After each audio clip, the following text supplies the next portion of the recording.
Lawyers, what is the dumbest reason to lose the easiest case? Story 1. Client violates house arrest rules blatantly. I represented a girl in an aggravated assault case. Got her a really good deal where the lead charge was dropped and she'd pled guilty to lesser charges and do 6 months on house arrest with electronic monitoring, and the ankle monitor also had to have an alcohol sensor. 1 month into her sentence, I get a call from her landlord saying she was arrested for a probation violation. Her ankle monitor detected her away from her house and that she had alcohol in her system 2 separate times, and it alerted her probation officer. I talked to her at the jail and asked her what happened. She acted like she had no idea why she was there. Her mom had just gotten out of the hospital from surgery and needed someone to watch her, so she emailed her probation officer and asked if she could go to her mom's, and then just went. Few hours later, the probation officer responded and said she couldn't go, so she went home. Also, she had wine with dinner on 2 separate occasions, so it's not like she went out drinking or anything. None of it was any big deal. I was stunned by how nonchalant she was about it. I read her the Riot Act. There is one rule when you're on house arrest. Don't leave your house. You left your house. There is one rule when you're on an alcohol monitor. Don't drink alcohol. You drank alcohol twice. Her probation officer was recommending she be taken off house arrest and serve 6 months in jail. I told her the judge would probably accept that recommendation and there wasn't much I could do about it because her violations were major. We go to court for her resentencing hearing and I beg the judge to give her something less. I highlight all my client's positive qualities as reasons to grant leniency, along with the fact that she admitted her violations and was very forthcoming with her probation officer about it. The probation officer then piped up. When I asked her about the alcohol violations, she said she didn't know wine was alcohol. The judge was considering giving her a minimal sentence until he heard that. Completely blew apart my argument. She was open and honest. Story 2. Defendant insists on testifying in DUI trial, admits to heavy drinking. I watched a public defender stomp out of the courtroom after his client was dumb enough to insist on testifying in his own defense. I'm sure he thought what the defendant had done was dumb. I didn't agree. I may be the only one, maybe not too. Here's the story, written up on Reddit 2 years ago. Greater than I was a rural prosecutor, I had a driving under the influence trial. Seemed cut and dried. Nothing wrong with the blood alcohol content test. The people's evidence was sufficient in every way. Greater than the defendant was represented by the public defender. When I finished my half of the trial, the public defender stood up and said they had only one witness, the defendant. Greater than he got sworn in, and the public defender said, "Why don't you tell the jury your side of the story?" Then sat down. The jury didn't know what that meant, but the judge and I did. The defendant was insisting on testifying in spite of his lawyer's advice. The public defender wasn't going to assist him in hanging himself.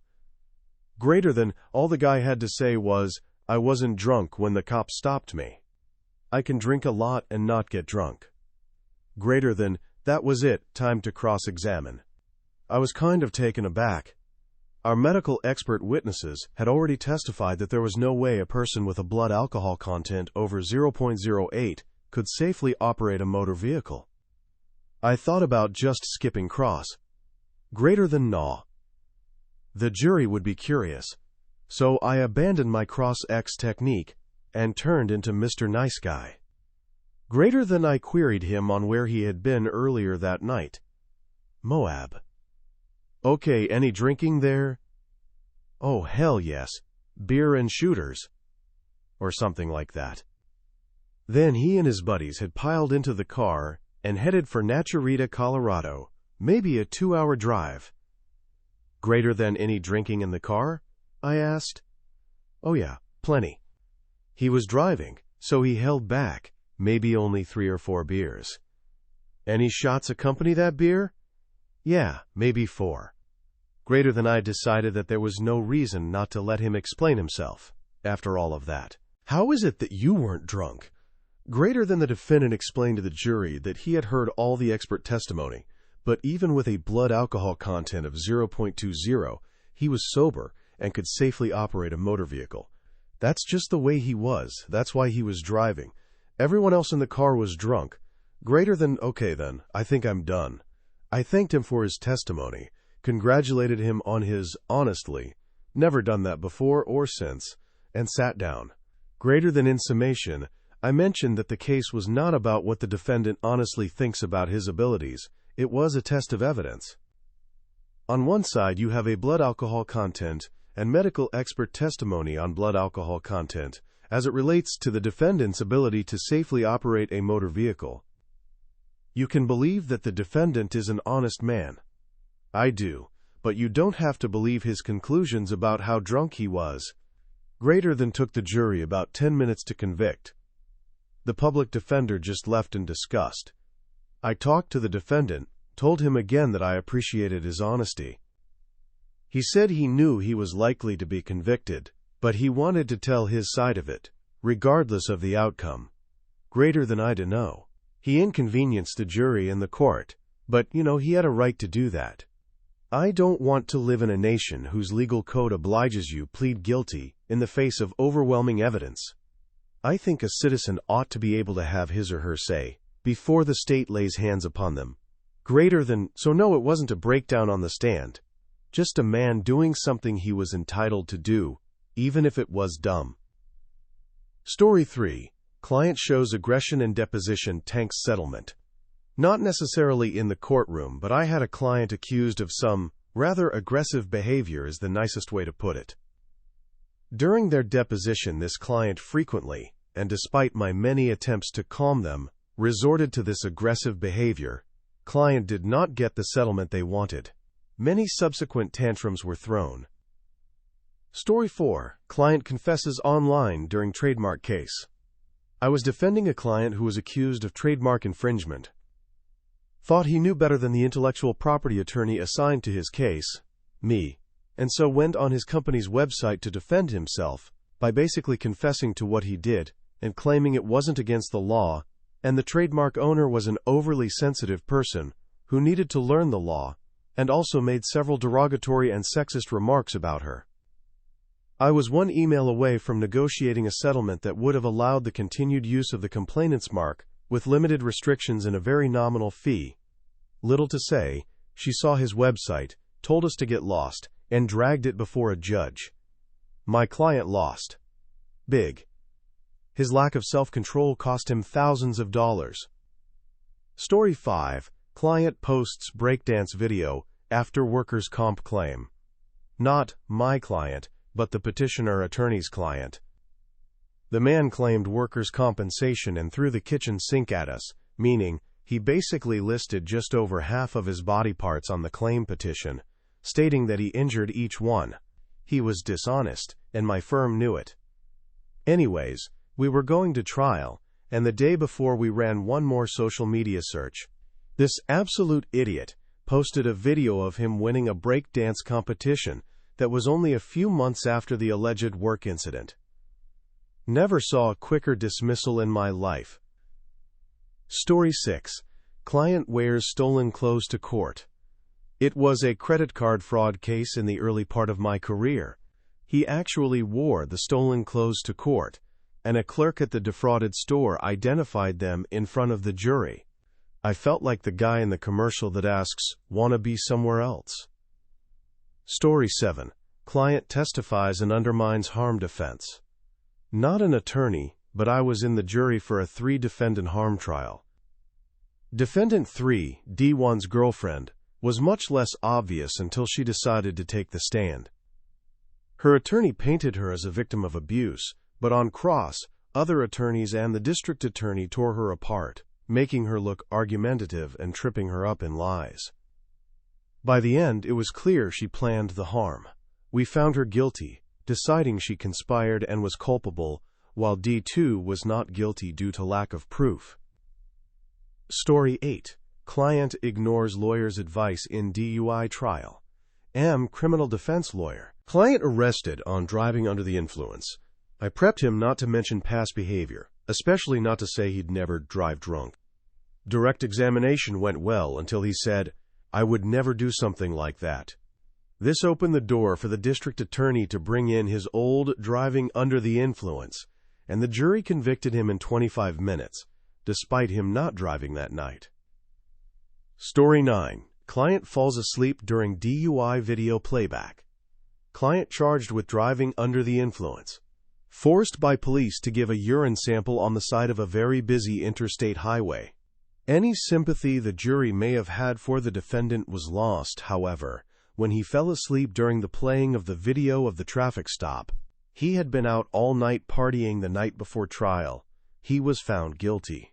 Then he lied to the judge about what would be in his system during a substance test, and his sentence was doubled. Story 10. Client goes on holiday with abuser during domestic violence case. Had a domestic violence case. For months we went to preparatory hearings and gathering evidence, and got restraining orders.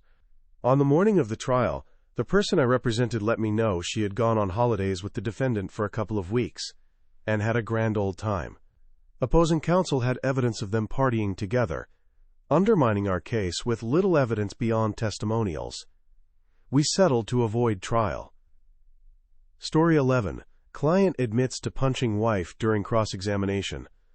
I once had a client whose wife accused him of hitting her.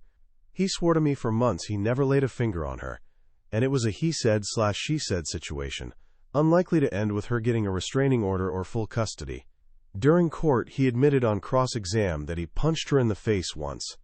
Before the other attorney could ask more, he pulled out papers, yelling he had proof she was a cheater, justifying his actions. The papers were emails between her and a coworker. A restraining order was immediately granted against him. I had explained many times our state was no fault, and her alleged infidelity had no bearing, but he thought it would be a bombshell moment, ironically doing the opposite. Story 12. Client lies about sobriety date under oath. Client insisted on testifying about her efforts toward rehabilitation since her relapse/positive methamphetamine test 6 months before.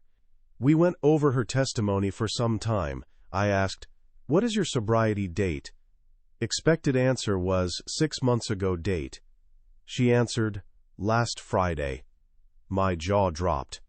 Judge asked, "Counsel, do you have any more questions for your client concerning her newly found sobriety?" I said, "No, Your Honor." After court, she told me she lied to me in our many conversations, but couldn't lie after going under oath. Sigh. Story 13. Client brings illegal weapon to court to prove innocence. Went to school with a guy who always carried a knuckle brass, illegal in Germany. He got pulled over for not wearing a seatbelt, caught with it next to the radio. Police confiscated it, and he had to appear in court for possession. He denied everything, claiming cops lied and he was framed. To prove the knuckle brass didn't belong to him, he pulled out another one in court, putting it on, claiming it was bigger than the one found. He got convicted for both, paying a €1,200 fine, plus 80 hours of community work. Story 14. Client lunges at wife during restraining order hearing.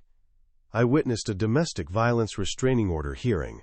Wife filed against husband, who represented himself. Her testimony showed no real violence, just him calling her insulting names in an argument. It was clear the order would be dismissed, but the judge asked if he had questions. He asked if she had an affair, and when she said no, he raged, screamed she was a liar, and lunged toward her. Bailiff tackled him. He was led away in handcuffs, and the restraining order was granted, despite likely winning if he'd stayed silent. Story 15. Client shows up drunk to DUI hearings and drives away. My all-time favorite is a client I had who was charged with driving under the influence DUI, who wanted to challenge the charges on the grounds he didn't think he was drunk, and the test was administered improperly, who appeared at his court hearings rip-roarin' drunk, twice, and then both times he got into his car and tried to drive away, and both times the police promptly stopped him, administered a breathalyzer, and charged him with DUI, and we didn't win that case. Story 16. Client kidnaps elderly relative, losing guardianship case. Not a lawyer here, still in law school, but assisting lawyers with cases. One day, we got involved in a caretaking debate for an old woman. Her daughter and an attorney were declared legal guardians for her due to dementia and her high age. Her niece got us involved questioning the motives of the daughter as an assigned legal guardian. Long story short, her motives were definitely questionable. She stole $10,000 and even her mom's vacuum cleaner and silver cutlery, which resulted in the poor woman eating with her fingers, and the case seemed to be a piece of cake for us. Then the niece, our client, took the old lady away to a senior citizen home to guarantee she was taken care well of. Her intentions were gold. Unfortunately, daughter and attorney were still legal guardians and had the right to determine the place of residence. In the end, our client was charged with kidnapping and we lost the case. Moral of the story: don't ever do anything case-related before talking to your lawyer. Seriously, don't. Story 17. Client admits to selling marijuana as income source in court. Judge was determining if a defendant qualified for a public defender. Judge: Sir, do you have any income? Defendant: Yes, Your Honor. Judge: From what source do you have income? Defendant: Selling marijuana, Your Honor. Edit: This happened in Illinois, and the defendant was not under oath. Story 18. Client falls asleep during defense. Sabotaging case. My dad was a lawyer in the Navy. One of his first big cases was defending a guy accused of falling asleep at his post during Vietnam. My dad was all psyched, delivering what he thought was well-prepared defense to the judge. The judge interrupted him, telling him to turn around and wake up his client. Story 19. Client shows up stoned to court and tries to buy drugs from bailiff. Not me, but a colleague. A wealthy client's son got picked up for dealing substances at a local music festival. The client bailed him out and then had his whole fancy law firm defend his son. The son shambled into the courtroom clearly intoxicated and loudly attempted to buy substances off the bailiff. There wasn't a lot the lawyers could do after that. Story 20. Client changes defense story mid-trial, gets contradicted by own sister's testimony. Client was part of a group involved in child exploitation. One of the others harmed the boy, while several were involved with physically abusing him. Our guy's defense was that he was just a voyeur, so although he was there, he was not involved in the actual harm. He was on bail the whole time, including the trial, up to when he decided to change his story and say instead that he hadn't been there. His sister gave evidence that he'd come home that night in a terrible state. He got a long time. Story 21. Client rejects plea deal for no extra time, goes to trial on multiple charges. I had a client that was already serving a 25-year sentence for a series of burglaries. I was representing him for 3 more burglary charges in a different county, just across the county border.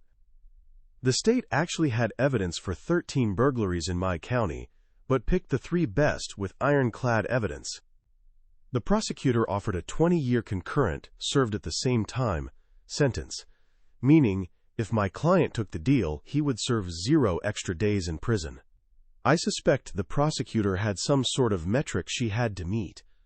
I met with my client dozens of times explaining that, even if these 3 cases weren't ironclad, he would be risking consecutive sentences if even one of them got a conviction. My client was convinced his original conviction was going to be overturned. He turned down the deal and ran all 3 cases to trial. After the first conviction with a consecutive sentence, the prosecutor withdrew the offer and forced us to trial on the second 2. My client was a young, 23-year-old black male, and is now sentenced to 25 plus 15 plus 15 plus 15 equals 70 years in prison. He will die in prison because he would not listen to the expert appointed to represent him. Story 22. Client gives ID to cop then runs, calls victim despite warnings. Man, I am a public defender. I got a new contender for this title every week. You want the story about the guy that gave his ID to the cop and then decided to run? Or maybe the guy that I warned not to call the victim from the jail, who then called the victim and tried to manipulate them into retracting the story? I can go on all day. If they were smart and made good decisions, they wouldn't be my clients. Even stupid people deserve a fair day in court. Hell, especially stupid people. Story 23. Client refuses to provide testimony in debt collection case. I don't practice in debt collection anymore, but while I did briefly, I had a corporate client who refused to have anyone testify for any of their cases. For the most part, it's not an issue. However, we had a case where the opposing party was contesting the debt's existence, so at trial I would need someone from the company to establish the debt/facts surrounding the debt. I tried reasoning that if they wouldn't testify, we would need to take the settlement offer that was about 1% of the total debt. They refused. I quit like a week later for partially unrelated reasons, but I was like, if you're not willing to establish the debt, what's your basis for the action at all? Last I checked, that case is still on the docket, so they just kept continuing it somehow. Story 24. Client wears incriminating shirt to shoplifting trial. When I was in law school, I did the criminal defense clinic where we help a public defender. I say help because they just give you small cases to do by yourself. I had a guy accused of shoplifting a yellow FUBU shirt. Guess what he wore to the trial? A darn yellow FUBU shirt. I asked the prosecutor to reoffer the plea deal. She did, and I convinced the guy to take community service and probation, if I remember correctly. Our public defender system is tragically overworked and underfunded. Story 25. Client insists on bench trial for DWI, despite overwhelming evidence. I never did much criminal defense, but a man, who we'll call Dennis, came into my office with a driving while intoxicated charge and a aggravated unlicensed operation of a motor vehicle charge, both misdemeanors. Dennis swore up, down, and sideways that 1. He does not drink and was not intoxicated, 2. He never drove the vehicle, and 3. That he has a valid driver's license. I give Dennis the names of some local criminal defense and driving while intoxicated attorneys and suggest he try them out. Dennis refuses, saying I'm the lawyer he wants. In hindsight, I should have realized that he probably had already gone to these other attorneys and only came to me after they refused to take his case. I charged the guy $200 for an intake and record review fee and contact the local court, police station, and district attorney's office for information and paperwork. I find out that not only did this guy blow a .18 on the breathalyzer, but the cops did a blood test on him after he kept insisting he wasn't drunk. The blood test came back with a .22 blood alcohol content. As for driving, the separate squad cars witnessed Dennis's vehicle run over a mailbox and drive off. He was followed and pulled over on the block.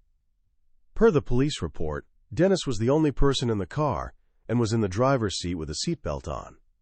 Oh, and I tracked down his license through the Department of Motor Vehicles, and it had expired 3 years ago and was suspended for 2 years prior to that. I called Dennis back into my office and told him he did not have a case that should be taken to trial.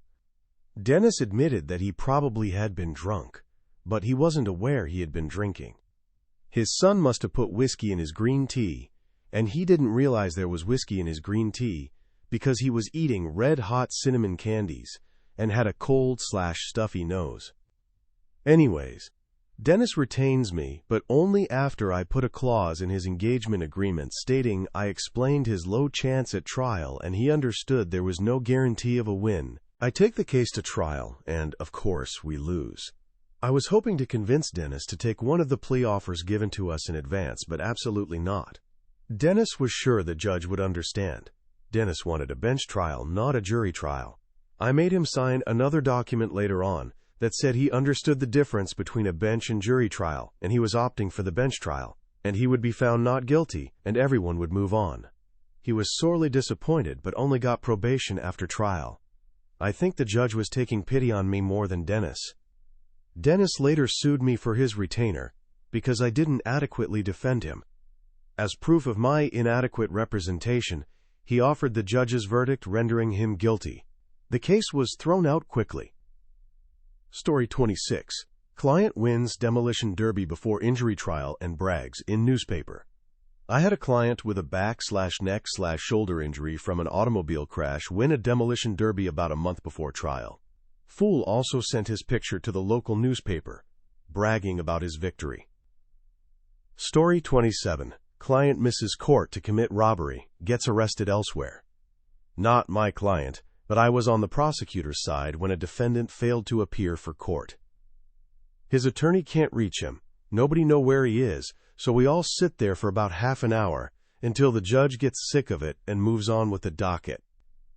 We found out later that day that the defendant decided to rob a 7-Eleven the night before and was sitting in jail 2 counties over when he should have been in court. Story 28. Client performs multiple dumb actions, including wearing incriminating shirt and pooping pants. I work as a legal aid lawyer in a Canadian province. I have had many dumb clients who did many dumb things. Wore a smoke weed everyday t-shirt while attending their substance trafficking/producing trial. Attempted to smuggle cigarettes to their inmate partner via their baby's diaper. Intentionally pooped their pants on the way to court to delay their matter. Denied driving under the influence.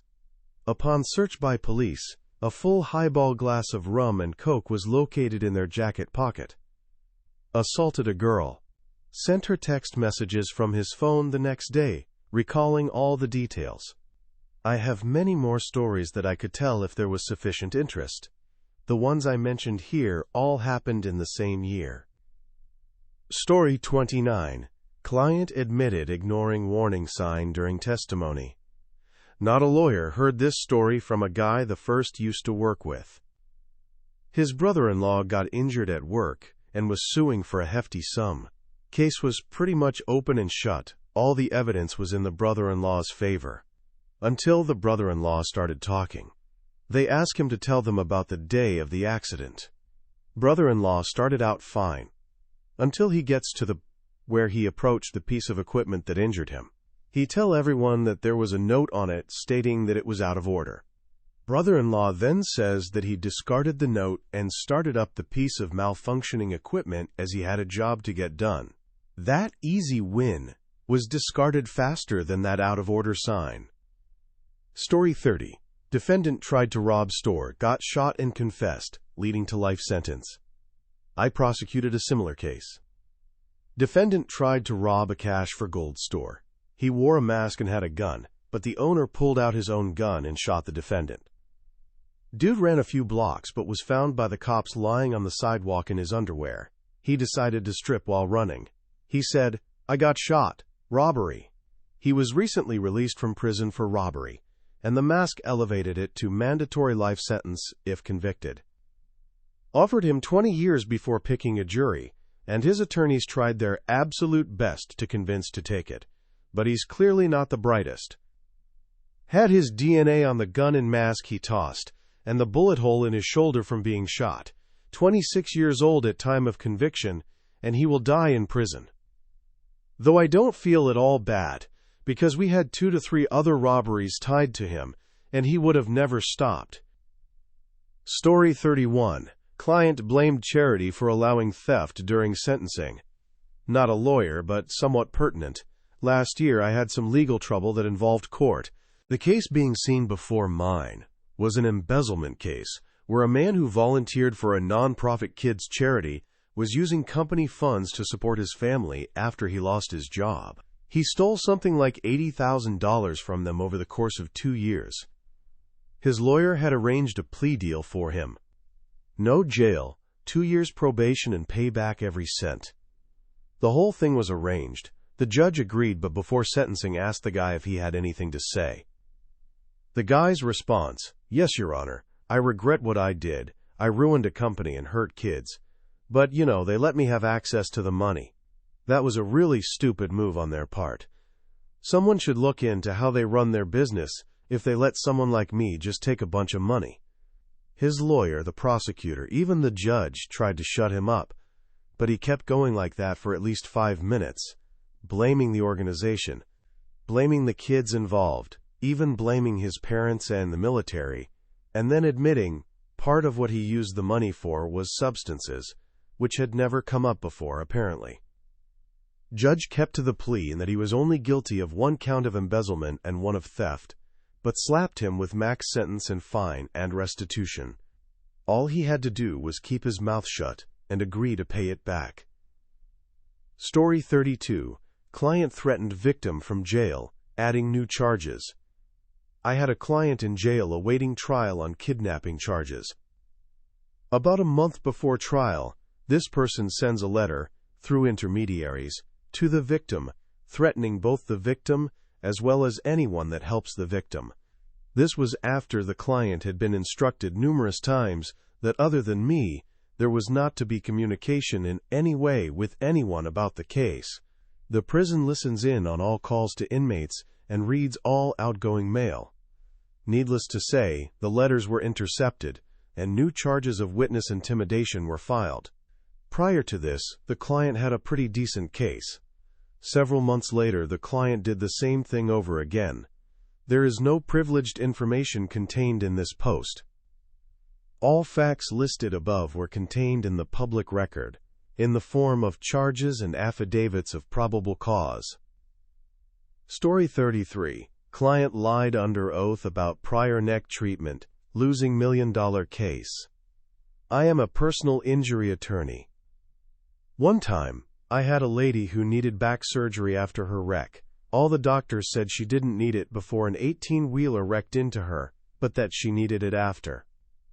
It was a multi-level cervical discectomy, removing the soft tissues from between the vertebrae in the back of her neck, and it was going to leave her unable to work for the rest of her life due to all her restrictions. My client repeatedly swore that she had never ever had a neck problem prior to the car wreck. The defense lawyer had found records from about 12 years prior where she had been treating with a doctor due to neck pain for about 2 years, and sprung them on her at trial. My client's reaction was, "That's a lie, that's not me," even though the records had her name, birth date, and social security number. The jury came back and gave her $0 despite the fact that wreck was the fault of an 18-wheeler driver. When I talked to the jury after the case, they said we just couldn't allow money in our verdict for someone who would lie under oath like that. If my client had simply told me that she had prior treatment on her neck so long before, it would not have been a big deal. All the doctors agreed that she needed the surgery because of the wreck. That case would have been worth more than $1 million in future medical care and future lost earnings. TLDR. My client lied under oath about something that wasn't that big of a deal, and it turned her case from 7-figure case into a $0 case. Moral: lying is bad, okay? Story 34. Client waived attorney-client privilege, exposing crimes in court. Late to the party, but this craziness happened when I was in law school, observing court cases. A man, client, is attempting to sue his attorney for the return of the attorney's fees, alleging that he was not a good attorney. Necessary backstory: said attorney had gotten the client off for child abuse/sexual misconduct, big case, on a technicality. Basically a huge win for the client. Client is upset and doesn't want to pay because the attorney didn't put the client on the stand to defend himself. 1. The client didn't need to due to the technicality the attorney found. And 2. The attorney knew the client would perjure himself because of things the client said to the attorney beforehand. Back to the case, client keeps asking attorney, who is on the stand, why he wouldn't let him testify in the previous case, and attorney keeps saying that he cannot answer that question because of attorney-client privilege and answering that could put his entire career in jeopardy. After about 20 of these repeated questions, the judge asks the client if he wants to waive this privilege so the attorney can answer his question and informs the client of the risks involved. Client says yes, and the attorney proceeds to spill the entire backstory I just told you, along with the Story 35. Client denied underwear evidence, then contradicted themselves. He's been cheating on me. I found underwear that wasn't mine in his car. Hold on, there was no underwear. Yes, there was, and it was plus-sized. As you can see, I'm not a plus-sized lady. First of all, they weren't plus-sized, and second, Judge, wait. I thought you said there was no underwear. Oh, it flew in from the window? Divorce court is hilarious. Story 36. Client showed up high to child custody hearing and demanded drug tests. Had a client show up to a child custody hearing high on methamphetamine.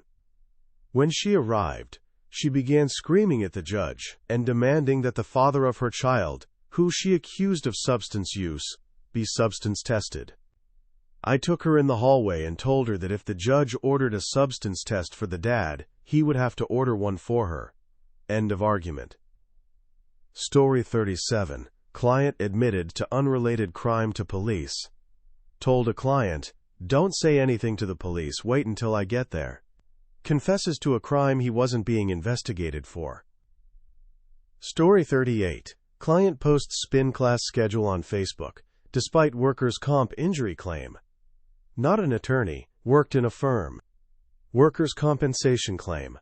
Guy falls down at work and claims he injured many different body parts, shoulder, knees, back. We tell him to stay off social media. No problem, he doesn't use social media. At trial, he tells the judge he used to be a spin class instructor, but since the accident, he cannot teach classes anymore. Welp, turns out, he continued to teach these classes after his injury. This was proved by the hours of surveillance the insurance company did, showing him teaching and vigorously writing in spin class. How did the insurance company know he was still an active instructor? The guy posted his full teaching schedule on his Facebook page. His potentially very lucrative claim was quickly changed to a fraud claim against him. Story 39. Opposing party shows up intoxicated to protective order hearing and freaks out. I was Vess family law legal assistant. My boss was co-counsel on a divorce case involving a wealthy family. Our client was a large law firm partner. There was a protective order in place, and the opposing party had violated it by coming to the family home intoxicated and interacting with the children. We were in court to enforce the protective order, and at 8:30 in the morning the opposing party was clearly intoxicated. She had shown up pro se, representing herself, because her attorney had withdrawn a few days prior. She tried to engage me in conversation, very loudly, throughout docket call. When docket call was over, and our motion was to be heard, my boss stated his appearance for the record. The opposing party started to state her appearance, then made a weird digression where she said she wanted to flick her married name out of the appearance and made a thumping motion with her fingers. The judge interrupted her and said, "Are you intoxicated? It is 9 a.m. I really can't believe you have so little respect for this court. Bailiff, please take her into custody. And if she won't consent to a breathalyzer, I'll draft an order for a blood draw." She completely lost her composure. Ran at the bench, tried to climb it. The judge said, "I'm sentencing you to 7 days for contempt." She kept going. He said, "I'm now sentencing you to 14 days. And she kept flailing around. At this point, he left the bench for his chambers, but I think more as an effort to keep from losing his temper than out of fear or anything. The deputy got her down on the floor and cuffed her. The judge came back and ended up sentencing her to 30 days. She didn't serve, but maybe 3 or 4 days. She retained another attorney and was released to inpatient treatment. The attorney she hired was known for issues with alcohol and an extremely frustrating attorney to handle cases against because of his poor client control. That was 15 years ago. And I remember thinking, man, I don't think I want to go to law school. I run an animal shelter now. The legal profession sucks. Edit. Interestingly, our client was also fond of sabotaging his own case by standing up during hearings and addressing the judge. Attorneys are the worst clients. Story 40. Driver rejects generous plea deal and loses at trial due to poor arguments. Probably not exactly what you are looking for, but still interesting, I think. Also, not technically a lawyer, but working for the prosecutor's office at the time. A woman got into a car crash, her fault, and she was driving without a license. She had several previous convictions for driving without a license. But because she got hurt quite a bit and her children got hurt a bit, she got a very good deal by the prosecutor's office. By the time I look into the file, I just thought, any lawyer worth a damn would tell you to praise the heavens that the prosecutor had a good day and to just take the deal and go home. She would normally have gotten a very hefty fine, €1,000 and up, or even a suspended prison sentence with probation. But no, they offered her a deal of about €500. So what does she and her foolish lawyer do? File a protest and go to court over it. Great. So we discussed the whole darn thing. There are witnesses. She is talking about her injuries. A mess. This woman is not very bright. The lawyer is also not very bright. That's the sort of thing you might want to ask your client before coming to court. He holds a 15-minute end statement in which he criticizes the whole concept of financial fines, because they are bad for the whole family in the end. She will not be able to buy her child an ice cream because of this fine. The judge looks at me. The judge looks at him. The judge pretty much rolls his eyes. The judge gets up to read the sentence. He is giving her basically the same sentence the prosecutor's office offered her as a deal. He tells the lawyer that yes, probably a financial fine is a burden on the whole family, but with that line of argument you could punish next to nobody. Ever. I mean, it's not like a prison sentence or work hours would be less of a burden, right? So who do we ever convict? Mind you, in my country we have a very reasonable system of how you pay your fines. Story 41. Asylum seeker uses bought fake story without changing details. I'm in immigration, so most of my stupid cases involve people trying to con the system or forgot to tell us material information. One lady stood out, though. She was referred to us as a pro bono case. She was filing for asylum based on the fact that she's a Chinese national and she's also a devout Christian. If she was sent back, she would be persecuted based on religious reasons. So nothing weird up to this point. She provided me with statements about how she and her family were harassed by the local police, and how certain members of her congregation were arrested. So I'm looking at the statements and the names and places sound familiar. Sure enough, a quick Googling showed this was one of the bot stories. Essentially what happens is, there are people on the internet that sells these packages of fake documents and stories for a successful asylum case. From what I've heard, it usually is a real case that was successful, and someone got a hold of the supporting documents and started mass-producing them and selling them. I'm guessing you're supposed to change the names from the original, but this lady didn't. Another red flag was the fact that in her supporting documents, the witnesses kept referring to her in the male form. At first I thought the English translation had typos. But yeah, same thing in the original Chinese ones. I always thought it was more of an urban legend amongst immigration lawyers. Needless to say, I did not take her case. Yep, jury found he was dangerous, admitted to breaking into a house to gain the photos that were used as evidence. The photos were not that incriminating or even necessary, but breaking into your ex's house when they've sought a restraining order is a great way to lose a case. A family member was involved in an accident where the other person claimed to have huge amounts of lost wages due to not being able to work. Well, I haven't filed taxes in several years now. This video does not promote illegal activity. Stories are shared for commentary and education. If you feel unsafe with your thoughts, please seek professional help.